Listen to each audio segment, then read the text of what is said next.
Pengurus DPP Golkar Kubu Agung Laksono diam-diam menggelar konsolidasi partai di Batam, Kepulauan Riau. Agung menilai islah yang terjadi antara dua kubu Golkar tidak ada kaitannya dengan pilkada, kepengurusan, dan konsolidasi partai. Saat rapat konsolidasi Partai Golkar di Batam, Agung Laksono menegaskan pihaknya masih mengajukan proses banding ke pengadilan terkait kepengurusan Golkar dan belum ada keputusan hukum yang mengikat. Agung menegaskan islah antara dua kubu tidak mengabaikan konsolidasi partai untuk menyongsong hajatan pilkada serentak. Pihak Agung sengaja menggelar konsolidasi secara diam-diam di Batam untuk menekan gesekan antara kedua kubu. Terkait pilkada, Agung menyerahkan sepenuhnya kepada tim survei yang independen untuk menjaring nama calon kepala daerah yang akan diusung Partai Golkar dalam pilkada. Teknis operasionalnya. Pemirsa, di setiap akhir pekan, redaksi Jurnal Pagi menghadirkan berita satu view mengulas mengenai isu-isu terhangat sepanjang sepekan terakhir dari sudut pandang media massa nasional. Kita akan membahas mengenai islah sementara Partai Golkar, ijazah palsu pejabat dan juga bentrok TNI Angkatan Udara dan Kopassus. Ini merupakan pilihan isu redaksi Jurnal Pagi dan kini telah hadir Wakil Pimpinan Redaksi Indopos Volber Sialagan. Selamat pagi, Bang Volber. Kita lihat di sini bentrok. Kalau kita lihat sudut pandang dari islah sendiri ya, islah sendiri menimbulkan ekses ya atau polemik baru begitu terkait siapa yang akan mendaftarkan dari pimpinan daerah begitu pada pilkada 2015. Ya, sebenarnya Partai Golkar ini sebenarnya sedang dikejar oleh waktu. Karena di satu sisi mereka harus menyelesaikan konflik internal mereka, dualisme kepengurusan. Tapi di sisi lain mereka juga harus dikejar waktu untuk mengikuti pilkada yang akan segera di depan mata. Betul. Nah, dualisme kepengurusan ini harus segera diselesaikan karena KPU tidak mau ikut larut dalam konflik itu, sementara KPU sendiri hanya berdasar pada SK Kementerian Hukum dan HAM yang paling terakhir. Baik. Ya, jadi artinya kubu Agung Laksono begitu ya dari SK Kemenkumham tersebut ya, begitu. Tapi yang menjadi masalah adalah putusan PT UN ya. dan Pengadilan Negeri Jakarta Utara sudah membatalkan SK dari Kementerian Hukum itu. Artinya Kementerian Hukum harus membuat SK baru. Apakah nanti SK-nya memilih Ical, kubu Ical atau bagaimana, kita tidak tahu. Tapi yang pasti bola panas ada di Kementerian Hukum dan HAM. Artinya ketika nanti dinamikanya akan seperti apa? Mungkinkah akan terjadi lagi kisruh seperti yang sebelumnya begitu? Ataukah masing-masing pihak akan legowo begitu? Kalau melihat eskalasi terakhir sepertinya memang dua pihak sepertinya akan memanas lagi.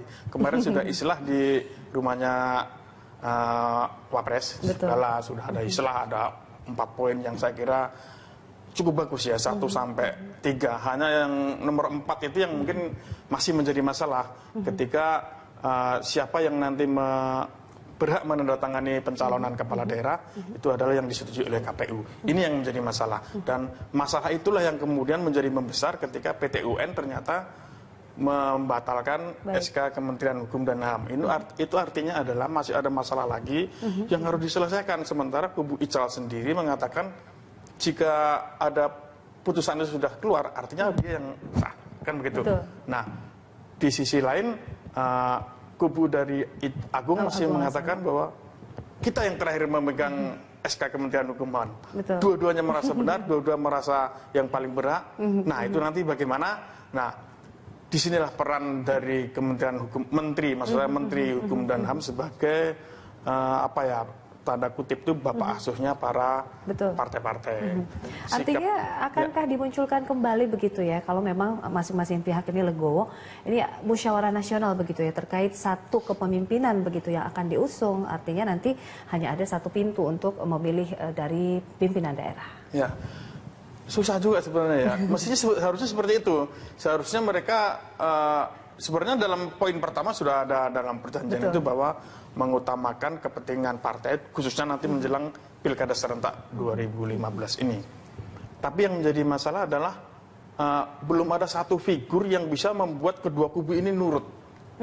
Meskipun Pak JK kemarin. Sebenarnya sudah ada Yusuf Kala, tapi buktinya Ical mengatakan islah kita batalkan karena ada PT UN. Agung Laksono mengatakan islah kita batalkan karena kubu Ical tidak mau menandatangani tidak mau memberi akses kepada mereka untuk menandatangani siapa yang nanti berhak menandatangani pimpinan daerah begitu ya, yang diusung oleh partai.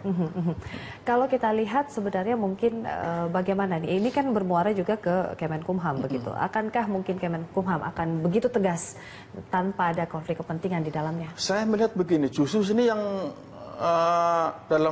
dalam pikiran saya adalah yang bikin kisruh ini sebenarnya pertama intern mereka sendiri, yang kedua yang memperparah adalah Menteri Hukum dan HAM sendiri. Ya mungkin orang publik menduga bahwa ini ada kepentingan yang lebih besar di belakang Menteri dan SK itu ya. Karena coba bayangkan aja, ketika ada konflik, tidak lama kemudian Menteri langsung bikin SK, mengesahkan Kubu Agung Laksono. Coba bayangkan. Padahal untuk sebuah partai yang besar dengan kepentingan yang sangat besar, dia dengan sangat mudah sekali membuat SK. Mengakui kepengurusan Agung Laksono dan tidak mengakui kepengurusan Ical. Padahal semestinya kan dia harus turun dulu, melihat faktanya bagaimana. Dia berusaha mendamaikan dulu, dia sekuat tenaga mendamaikan kedua kubu.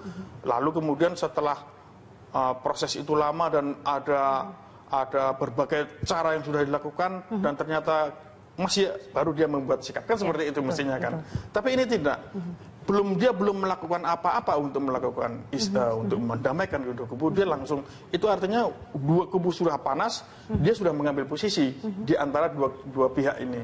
Saya kira ini adalah tanggung jawab dari Kementerian Hukum dan HAM. Salah satunya adalah tanggung jawab Menteri Hukum dan HAM untuk memperbaiki lagi kondisi partai ini, meskipun dia bukan orang Golkar, tapi untuk menepis dugaan-dugaan bahwa ini ada kepentingan yang lebih besar. Karena orang tahu kalau Golkar bermasalah, siapa yang untung?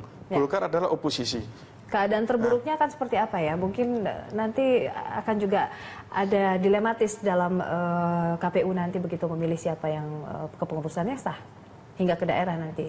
Kisruh. Pasti nanti tetap ada dari Golkar, pasti ada. Mungkin dari kubu Agung atau kubu dari pasti ada. Hanya kalau konflik ini tidak selesai, suara Golkar akan habis. Baik, ini kita lihat dinamikanya nanti ya, Bang Volbert. Nah ini kita beralih ke isu yang kedua, kita bahas mengenai bentrokan TNI AU dan juga Kopassus.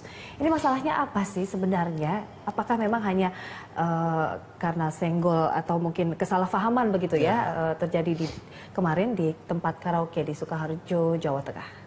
Sebenarnya kalau kasus yang kebetulan saya lama di Solo, kuliah saya di Solo, saya juga pernah tinggal di Solo lama.